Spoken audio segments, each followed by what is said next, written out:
Magandang umaga, kumusta po? Narito po ulit ang update natin para sa lagay ng ating panahon ngayong umaga po ng September 16, 2024 na kung saan sa ngayon ay patuloy pa rin po na lumalakas ang bugso ng habagat dahil pinapalakas na po yan ng dalawang sama ng panahon na nasa silangang bahagi po ng ating bansa na tinawag na Invest 97 at 98W. Ang 97W po ay kikilos po yan northwestward, pataas at posibleng papasok rin sa ating area of responsibility pero dyan ulit sa northeastern tip boundary at kung maging bagyo yan habang nandito sa loob ng ating area of responsibility ay tatawagin po sa local name na Bagyong Hiner. Ang isa naman na nasa loob ng ating PR na si Invest 98W ay posibleng tatawirin yan ang Northern Luzon sa mga susunod na araw between 24 to 48 hours na magdudulot po ng mas maulan na panahon lalo na po dito sa norte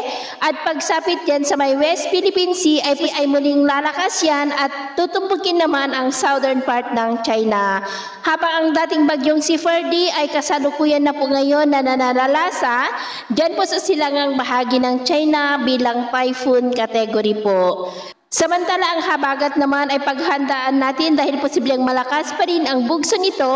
halos buong linggo at sa ating long range forecast ay consistent pa rin na may namamataan dito na patuloy na pamumuo ng mga weather disturbances sa paligid ng ating bansa hanggang po sa susunod na 2 linggo. At sa lagay po ng ating panahon ngayong madaling araw po dahil sa habagat at trough ng sama ng panahon sa silangan ng Luzon ay may mga isolated rains po sa ilang bahagi ng Ilocos Region, Cordillera, Cagayan Valley, ilang bahagi po ng Pangasinan, Metro Manila, Mimaropa, Bicol Region, Western Visayas, Leyte, Samar, Sulu Archipelago, Zamboanga del Sur, Lanao del Norte at Sarangani. At mamaya po dahil sa sama ng panahon sa silangan ng Luzon ay makakaranas po tayo ng maulap na kalangitan with isolated light to heavy rains dito po sa ilang bahagi ng Cagayan Valley, lalo na po dyan sa may Isabela, Cordillera, Ilocos Region at dahil naman sa habagat ay maulap ang kalangitan with isolated light to heavy rains sa ilang bahagi ng Central Luzon,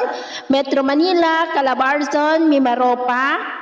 Bicol Region, Panay Island, Negros, ilang bahagi ng Central Visayas, Northern Leyte at Northern Samar, maging po sa may Sulu Archipelago, Zamboanga Peninsula at Sarangani. At mamayang hapon po, mas maraming lugar ulit sa ating bansa ang mas makaranas ng mas maulap na kalangitan with isolated light to heavy rains. Kaya kung lalabas tayo sa ating mga tahanan ay waliin lamang po natin lagi ang magdala ng kahit anong panangga natin sa init ng araw at proteksyon na rin po sa mga biglaang buhos ng ulan. At sa atin naman pong mga baybayin dahil sa habagat ay iwasan na muna natin ang papalaot sa kanlurang baybayin ng Palawan at silangang baybayin po ng Mindanao dahil ang mga alon dyan ay posibleng aabot po hanggang sa 8 to 10 feet. Kaya hanggat maaari